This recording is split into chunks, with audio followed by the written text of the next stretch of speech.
አደይ የቤታችን ተራ ሰራተኛ ናት። በቃሽ። ምን እየሆንክ ነው? ቤዛውን ከድሬቶች አንቺ ነው ያገባሽው። ከሄለን አጠገብ ራቅ። መልስልኝ እንጂ ምን ውሻቶኛልሽ? ማፈሪያ ነሽ። እሺ ማፈሪያ። ምን ሆነች? ታማለች። አደይ በአንቺ አፍ የምትጠራ ሴት አይደለችም። እሺ አባሽ ልትሰሪ አይደለም የመጣሽ። ግን እናንተ ያችኛው አርግዛለች አላችሁ። ሁሉንም ያልሽውን ነገር ሰምቼሻለሁ። አልገባኝም። ስለዚህ እኔ ልጠይቅሽ። መብት ነው። እኔ ለአንተና ለአደይ በጣም ደስ ብሎኛል። ምን የምርን ነው? በምልክት ቋንቋ ንገራት አላልሽ? ከሌሊ ጋር የሆነ ነገር ተጀመረ ማለት ይሄን ያህል በቃ ሰልችቼዋለሁ። ዴቭ እንደዚህ ማድረግ አልነበረበት። ሄለን ስትሰማ ማበዱ አይቀርም። እባክህ ምንም አልተገኘም።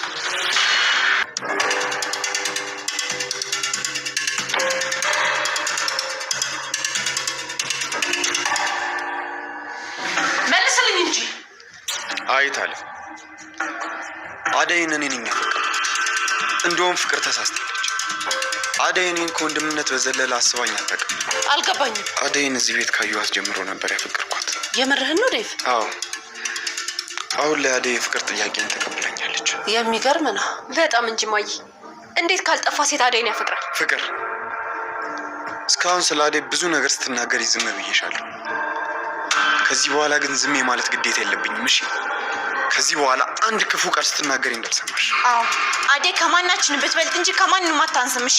እና ሰርግ ሽማግሌ ለእናቴ ለአባቴ ስትል የነበረው አደይና ዴቭ ፍቅራቸውን በአደባባይ ፍርጥርጥ አድርገው ግልጽ አደረጉ። የዴቭና የአደይ ፍቅር ሲጠበቅ እንደነበረ ሁላችንም የምናውቀው ነው። አሁን ግን ዴቭ እፍረቱን ግልጽልጥ በማድረግ ለፍቅር እናት እያንዳንዱ እውነታ በመናገር አደይን አፈቅራታለሁ በማለት ፍርጥርጥ አድርጎ ተናግሯል። ይህንን የሰማችው ፍቅርም እጅግ በጣም አዝና ትገኛለች። እናም ቤተሰቡን ሁሉ ልትፈጀው ደርሳለች። ዴቭን እንደማፈቅረው ታውቃላችሁ እና ሁላችሁም ከአደይ ጋር ያለውን ነገር የምትደግፉት ለምንድን ነው በማለት እንግዲህ ፍቅር እየተበሳጨች እና ቤተሰቡን እያመሰችው ትገኛለች። ባቡሬም ይህንን አጋጣሚ ተጠቅሞ ለሌሊ ያለውን ፍቅር እየገለጸላት እናም ደግሞ በተግባር እያሳያት ይገኛል። አሹ በተደጋጋሚ ስለ ሮማን ቢያወራም ቢያስብም ነገር ግን ፍቅሩን በግልጽ ለመናገር ድፍረቱን አጥቷል። ነገር ግን አንድ ቀን እንደ ዴቭ እውነታውን ይናገርና የአሹና የሮማንን ፍቅር በገሃድ ይወጣል ብለን ተስፋ እናደርጋለን። ሰላም ሰላም፣ ውድና የተከበራችሁ የዩቲዩብ ቤተሰቦቼ እንዴት ናችሁ? ደህና ናችሁ? እኔ እግዚአብሔር ይመስገን በጣም ደህና ነኝ። እንኳን ወደ ቻናሌ በሰላም መጣችሁ እያልኩኝ ለዚህ ዩቲዩብ ቻናል ደግሞ አዲስ ከሆናችሁ ላይክ፣ ሼር፣ ሰብስክራይብ በማድረግ ቤተሰብ ሆኑ። እንዲሁም ደግሞ ሀሳብ አስተያየትም ካላችሁ ኮሜንት ላይ አሳውቁኝ። ለዛሬው ደግሞ ሰራተኛዋ አደይ ፊልምን ክፍል 145 ይዤላችሁ መጥቻለሁ። እስከ ቪዲዮ ፍጻሜ አብራችሁኝ ቆዩ። አደይ እንግዲህ የባለፈው ክፍል ላይ እንዳየነው ፍቅር ለእናቷ ዴቭና አደይ ፍቅረኛሞች ናቸው። እንዲሁም ደግሞ አደይ ዴቭን እጅግ በጣም ታፈቅረዋለች። ነገር ግን እሱ አያፈቅራትም ብላ በተናገረችበት ሰዓት ነበረ ዴቭም ወደ ፍቅር እናት እውነቱን ለመናገር ማለትም ላገባ ነው ብሎ እንደነበረ ሁላችንም አይተናል። ከዛም ደግሞ ላገባት ያለችው ልጅ አደይ ናት ብሎ ለመናገር እየሄደ በነበረበት ሰዓት ነበር እንግዲህ እናትየዋ ቀድማ ሰምታ የደረሰባት። ዴቭም አሁን ላይ ድፍረቱን በማግኘት አዎ እታለም አደይን እጅግ በጣም አፈቅራታለሁ እናም ላገባ ነው ያልኩሽ ልጅ አደይ ናት። ላንቺ ለመናገር እጅግ በጣም ብዙ ጊዜ ፈጅቶብኛል። ነገር ግን አሁን ላይ እውነታውን መናገር አለብኝ። ከአቅሜ በላይ ሆኗል። ማለትም ለአደይ ያለኝ ፍቅር። ስለዚህ ላገባትና አብሬያት ልኖር እፈልጋለሁ በማለት ነበረ እውነታውን ፍርጥርጥ አድርጎ የተናገረው።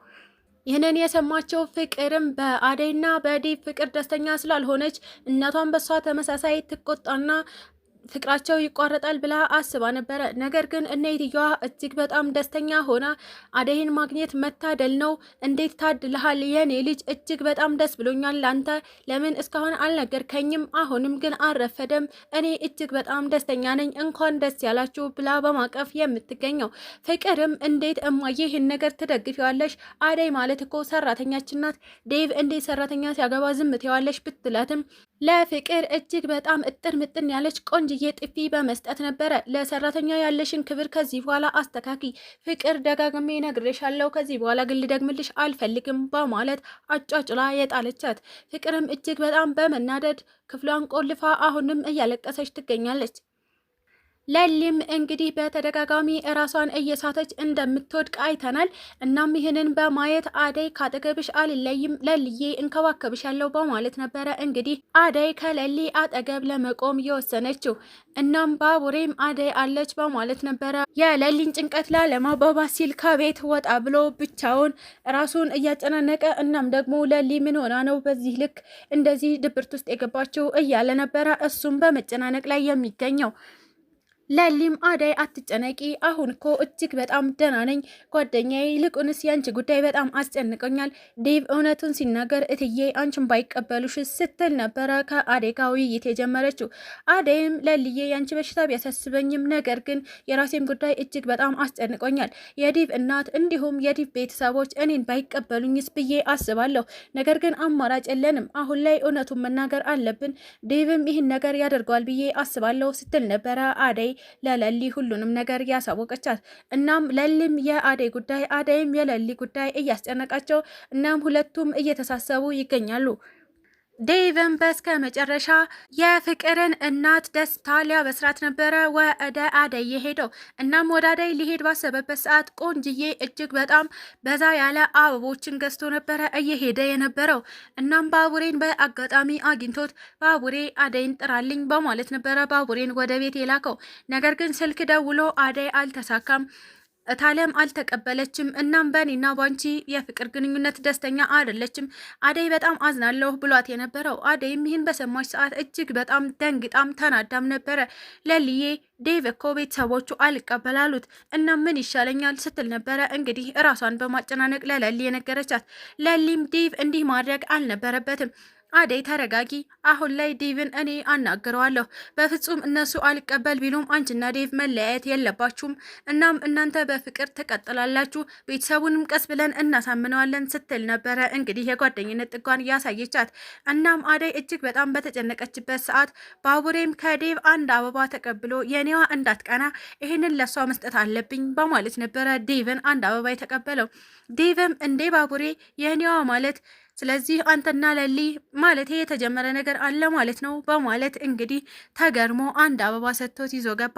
ባቡሬም ይህችን አበባ ለለሊ ሲሰጣት ለሊም እስካሁን የት ነበርክ ባቡሬ ስትል ብትጠይቀው ነገር ግን እሱም በአበባ አፋን ለማዘጋት ሞክሯል። ለሊም አመሰግናለሁ ከማለት ውጭ ምንም አላለችም። ነገር ግን ይቺ አበባ ትርጉሟ ምንድን ነው ልትነግረኝ ትችላለህ ብላ ብትጠይቀውም ትርጉሙን እራስሽ ፈልገሽ ድረሽበት በማለት ነበረ እንግዲህ አደይ ውጭ ላይ ሰው ይፈልግሻል ሲል የነገራት። አደይ ማን ነው ስትለው ሮሚዮሽ ነው በማለት ነበረ። ዴቭ ስትል ጠየቀችው። አዎ ዴቭ፣ እና ሌላ ሮሚዮ አለሽ እንዴ?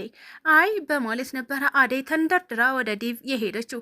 ዴቭም ሰርፕራይዝ በማለት ነበረ እንግዲህ አንድ ሙሉ እቅፍ አበባ የሰጣት። አደይም በጣም በፈገግታ ተሞልታ ዴቭ ተሳካ እሻሉ ስትል ጠየቀችው። አዎ የኔ ቆንጆ እሺ ብላለች እታለም በጣም ደስ ብሏታል ሲል ነበረ እንግዲህ በደስታ የተቃቀፉት። ይህንን ያዩት ባቡሬና ለሊም እጅግ በጣም ደስተኛ ሆነዋል። ለአደይ ስኬት እኔ ደስተኛ ነኝ ስትል ነበረ ባቡሬን እቅፍ ያደረገችው በደስታ። ዴቭ እና አደይም ደስታቸውን ለማክበር ወደ አንድ ቦታ ጎራ ብለው ይገኛሉ።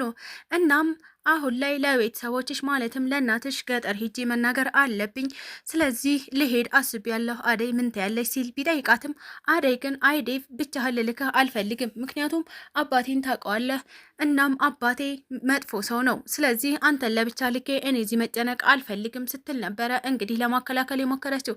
ነገር ግን ዴቭ ብቻዬን አልሄድም ከዳይመንድ ጋር ነው፣ ስለዚህ ዳይመንድ ሽማግሌዎችንም ሆነ ቦታውን በደንብ አድርጎ ያሳየኛል፣ እናም ቤተሰቦችሽን አሳምኝ እመጣለሁ አትጨነቂ የኔ ፍቅር አንቺ አትሄጂም ሲል ነበረ እንግዲህ በፍቅር እጅግ በጣም ቆንጆ ጊዜ ያሳለፉት።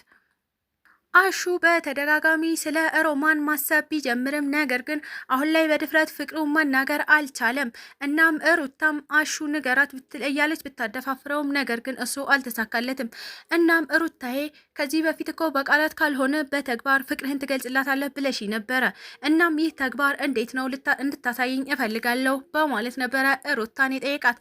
ሩታም እሺ ብላ ሮማን ነይ አንዴ ቪዲዮ እንስራ ነይ ቅረጭን በማለት ነበረ እንግዲህ እየቀረጸቻቸው ቆንጆ የፍቅር ዘፈን እንዲዘፍንላት ያደረገችው። ነገር ግን ሮማን ይህ ነገር ወደ እሷ እያመራ እንደሆነ አላወቀችም። እንግዲህ በቅርቡ የአሹና የሮማንን ፍቅር ይፋ ይወጣል ብለን እናስባለን። ስለተከታተላችሁኝ እጅግ አድርጌ አመሰግናለሁ። ለቻናሌ ደግሞ አዲስ ከሆናችሁ ላይክ፣ ሼር፣ ሰብስክራይብ በማድረግ ቤተሰብ ሆኑ። እንዲሁም ደግሞ ሀሳብ አስተያየት ካላችሁ ኮሜንት ላይ አሳውቁኝ። ኢትዮጵያ ለዘላለም ትኖር እያልኩ ሰነበታችኋለሁ። ባይ